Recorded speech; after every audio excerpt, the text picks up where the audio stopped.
Pai do Senhor, meus amados irmãos, estamos aqui de volta ao quadro Que História é Essa? E dessa feita, responder muitos comentários sobre pessoas que acreditam e provam na Bíblia que a igreja passa pela tribulação. Resolvi fazer esse vídeo para provar definitivamente que a igreja não passa pela tribulação. Vamos trabalhar uma questão lógica na Bíblia Sagrada, na revelação de Deus, como também vamos revelar aqui para todos que estão nos ouvindo, e até onde esse vídeo pode estender, versículos bíblicos provando que a igreja não passa, e por último, trabalhar na mente das pessoas que de fato a Bíblia não apresenta nenhum texto bíblico de que a igreja entrará nesse processo de tribulação na terra.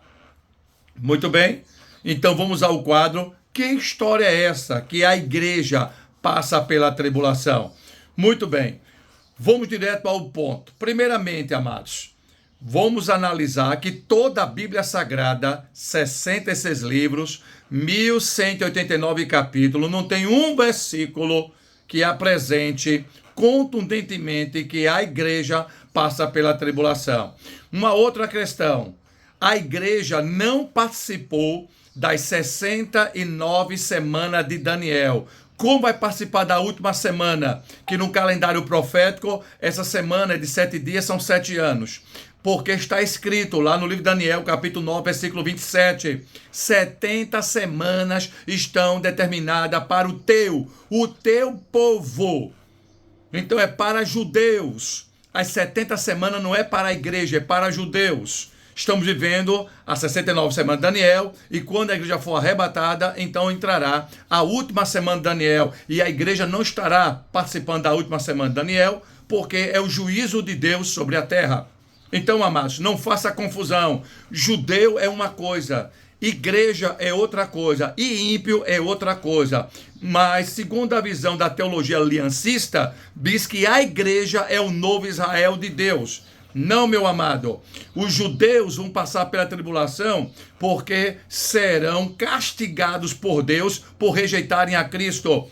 E os ímpios sofrerão a ira do Senhor porque não aceitou a Jesus como seu Salvador. E aí, meu amado, não tem nada a ver a igreja com esses dois tipos de povos, tá bom? Uma outra questão, essa foi a primeira. Segunda, a igreja do Senhor, aonde no Antigo Testamento é visto fazendo uma tipologia, os santos. Então, Deus nunca julga o justo com os injustos. Lembra lá do dilúvio de Noé? Noé escapou com a mulher, 3 filhos e 3 noras, representando ali como se fosse a igreja do Senhor. Entraram na arca e escaparam. Os ímpios pereceram, juízo de Deus. Lembra depois lá de Sodoma e Gomorra? Deus livra justamente livra Ló com as suas filhas, sua esposa. E aí veio o juízo sobre Sodoma e Gomorra, como também a demais Zeboim. São 4 cidades impenitentes. E aí veio o juízo, e Deus livrou o justo. E a Bíblia nos informa acerca disso. No livro de 2 de Pedro, capítulo 2, versículos 5 ao 7. E ele não poupou o mundo antigo, trouxe o dilúvio sobre aquele povo ímpio que não preservou.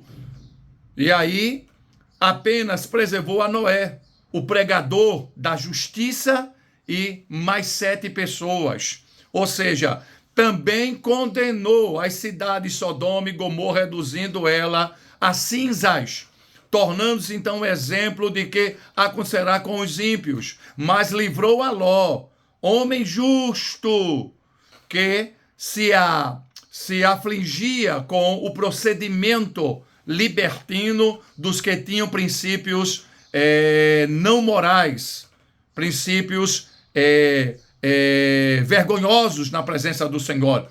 E aí, meu amado, o que é que a gente pode aprender disso aqui? É um texto claramente que revela que Deus não julga o justo com os injustos, os santos com os ímpios. E aí está uma questão bem interessante para a gente analisar. E terceiro e último, que ela não passa pela tribulação. Terceiro e último, qual é, pastor Ezra? Ou seja, A Bíblia, no livro do Apocalipse, do capítulo 1 ao capítulo número 3, 19 vezes tem o nome igreja. Eclésia, igreja, chamada para fora.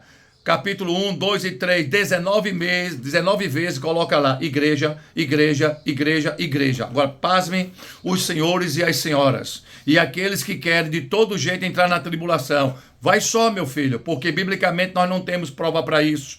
O capítulo 4 do Apocalipse é um simbolismo, uma representação da igreja arrebatada, já não estará mais na terra, porque está escrito no capítulo 4, versículo 1. Deus chama João, João sobe para cá. O capítulo 5 começa a falar sobre as coisas futuras. Então, do capítulo 4 ao capítulo 18, meu querido, não tem igreja na terra. A igreja está na glória, ela só desce no capítulo 19.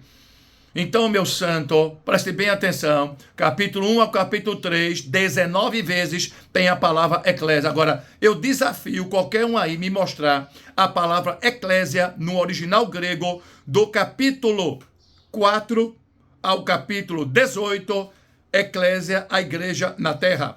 Não tem, meu santo. Isso prova que a igreja, a noiva do Cordeiro, é destinado para o céu. A noiva do Cordeiro é destinado para as bodas. A noiva do Cordeiro é destinada para o céu de glória, para a eternidade. Ela não sofre o mesmo juízo que sofrem todos esses que vão sofrer, judeus e gentios. Agora, vamos ao texto bíblico. Onde está a prova, pastor Égia, dos versículos bíblicos para isso? Onde estão?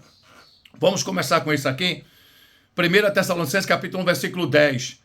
Para guardarmos dos céus o seu Filho, a quem ressuscitou dentre os mortos, a saber, Jesus Cristo, que nos livra da ira futuro. Daqui a pouco vou explicar o que é ira, que até nisso tem gente complicada. Nos livra da ira futura, vindoura. 1 Tessalonicenses capítulo 5, versículo 9.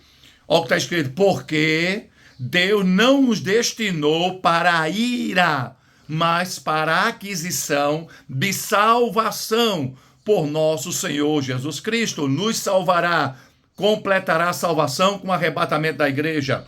Romanos 5,9, o mesmo teólogo de Tessalonicense é o mesmo teólogo de Romanos. Paulo, logo, muito mais agora, sendo justificados pelo seu sangue, seremos salvos da ira.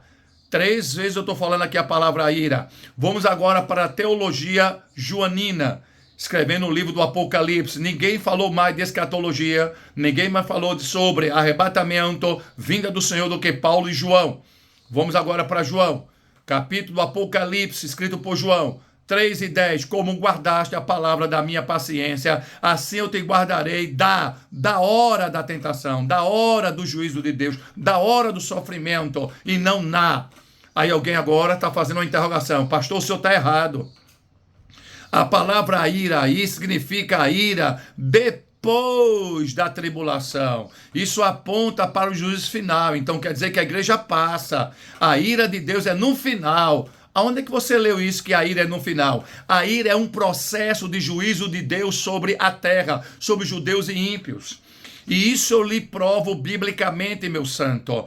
Olha o que a Bíblia diz no início da tribulação, que começa no capítulo 6, versículo 17. Porque é vindo o grande dia da sua ira. Presta atenção.